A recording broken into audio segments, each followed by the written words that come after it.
ప్రభుత్వం యొక్క వైఫల్యము కొట్టొచ్చినట్టు కనపడతా ఉంది. వరద వచ్చిన దగ్గర నుంచి 10 రోజుల పాటు ఈ రాష్ట్ర ముఖ్యమంత్రి ఉన్నారు, మంత్రులు ఉన్నారు, ఉన్నామని చెప్పుకుంటున్నారు.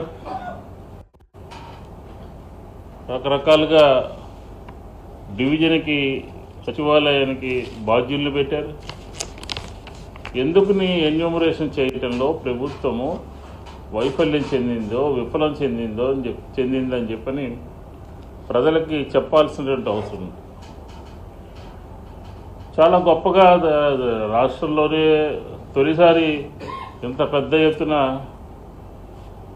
నగదు బదిలీ చేస్తున్నాము, ఇంత పెద్ద ఎత్తున పరిహారాన్ని అందిస్తున్నాము అని చెప్పారంట. అంటే అంతా మాటల్లోనేనా?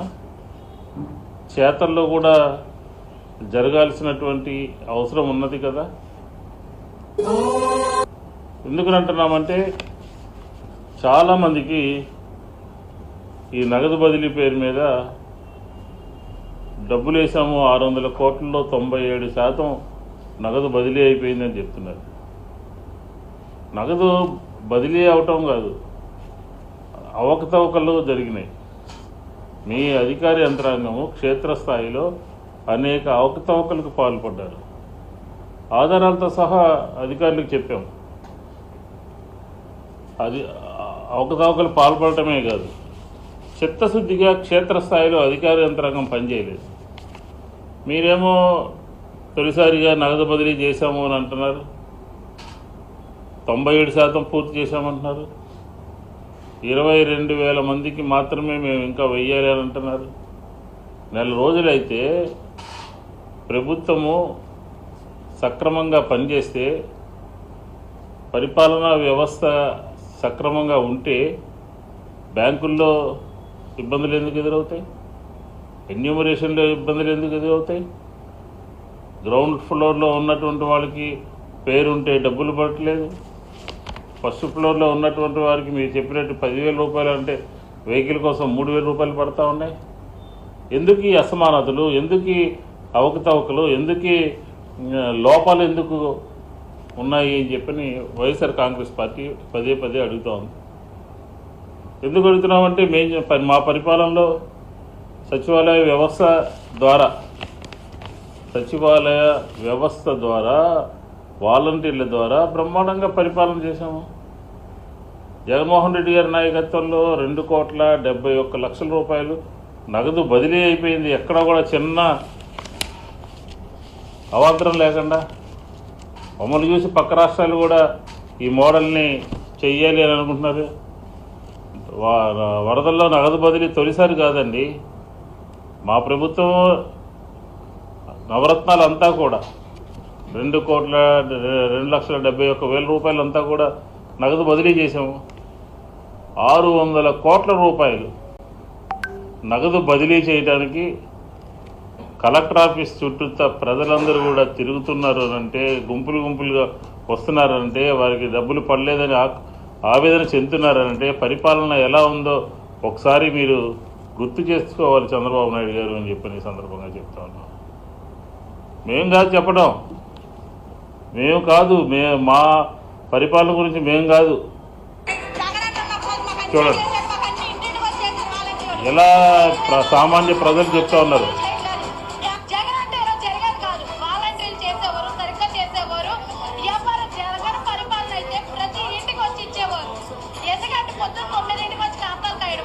ఎందుకు కలెక్టర్ ఆఫీస్ చుట్టూ తిరుగుతారు?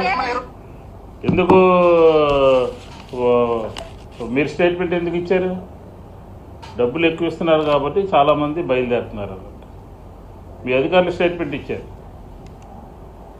మీరు ఏ ప్రాతిపదిక మీరు తీసుకోవాలని అంటే, ఒక సర్వే, ఒక డోర్ నెంబర్లో, ఆ డోర్ నెంబర్లో ఉన్నటువంటి వాళ్ళకి నష్టం జరిగిందా లేదా అని ఒక సమగ్ర నివేదిక, సమగ్రమైనటువంటి వ్యవహారం చేయాల్సినటువంటి అవసరం ఉంది. డోర్ నెంబర్ని బేస్ చేసుకుని చేసినట్టుగా ఎక్కడా కూడా లేదు. కొన్ని సచివాలయాలు అయితే అవకతవకలు జరిగినాయి, కొన్ని సచివాలయాల్లో అయితే కమర్షియల్ రాశారు డబ్బులు తీసుకుని, కొన్ని సచివాలయాల్లో వాస్తవాలు రాయలేదు, కొన్ని సచివాలయాల్లో అయితే పైన ఉన్నటువంటి వాళ్ళ పేర్లు రాశారు, గ్రౌండ్ ఫ్లోర్లో ఉన్నటువంటి వారి పేర్లు సరిగా లేదు. ఒక గందరగోళమైనటువంటి పరిస్థితి ఈరోజు ప్రభుత్వం విధానాల మూలంగా నెలకొన్నది అని చెప్పి ఈ సందర్భంగా చెప్తా ఉన్నాను. ఈ 600 కోట్ల రూపాయలకే మీరు ఇంత రోడ్ల మీదకి ప్రజలందరూ వచ్చి కలెక్టర్ ఆఫీస్ చుట్టూ తిరిగి, లేకపోతే ఎంఆర్ఓ ఆఫీసుల చుట్టూ తిరిగి, సచివాలయాల చుట్టూ తిరిగితే ఇదేం గుడ్ గవర్నెన్స్ అండి? ఇదేమన్నా సుపరిపాలన? మళ్ళీ కలెక్టరేట్కి 3 సార్లు మీటింగ్ పెట్టారు. మీరు 10 రోజులు ఇక్కడ ఉన్నామని చెప్పుకుంటున్నారు.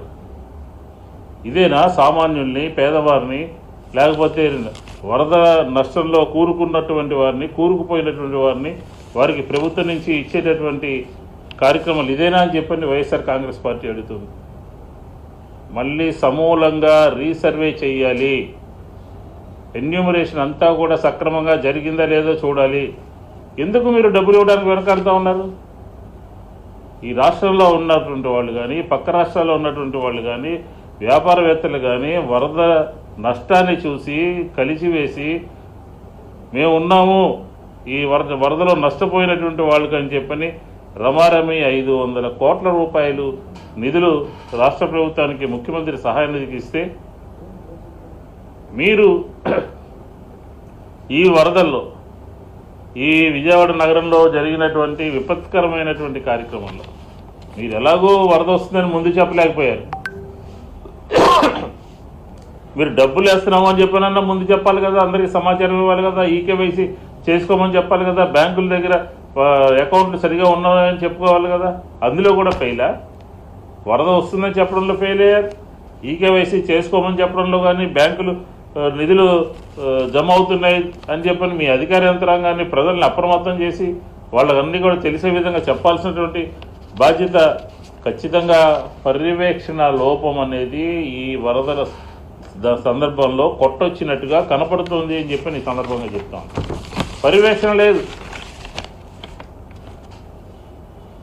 వరద బాధితులే చెప్తా ఉన్నారు. విజ్ఞులైనటువంటి ప్రభుత్వంలో ఉన్నటువంటి అందరూ కూడా తెలుసుకోవాలి. వరద బాధితులు చెప్తా ఉన్నారు. జగన్మోహన్ రెడ్డి గారు ఉంటే సచివాలయం వ్యవస్థ ఉండేది, సచివాలయం వ్యవస్థ ఉంటే మాకు ఇంటింటికి తీసుకొని ఇచ్చేవాళ్ళు తప్ప మేము ఇలా రోడ్డెక్కేటటువంటి పరిస్థితి ఉండేది కాదు అని చెప్పని ఈ సందర్భంగా నేను మనం చేసుకోను. 600 కోట్ల రూపాయలని పంపిణీ చేయడంలో, ప్రజలకు అందించడంలో నెల రోజులు పట్టిందా మీకు? ఇదేనా మీకు సంబంధించినటువంటి పరిపాలన దక్షత ఈ ప్రభుత్వం అనేది అని చెప్పాను. అలాగే తెలుగుదేశానికి సంబంధించినటువంటి వాళ్ళు ఈ సచివాలయాల్లో కూర్చుని ఎవరు అర్హులు ఎవరు అనర్హులు అని చెప్పే కార్యక్రమం జరుగుతోంది. అది ఎంతవరకు సబబు? ఇంట్లో నీళ్లలో గ్రౌండ్ ఫ్లోర్లో 3 రోజులు 4 రోజులు నీళ్లు ఉన్నప్పటికీ కూడా కొంతమంది అవునని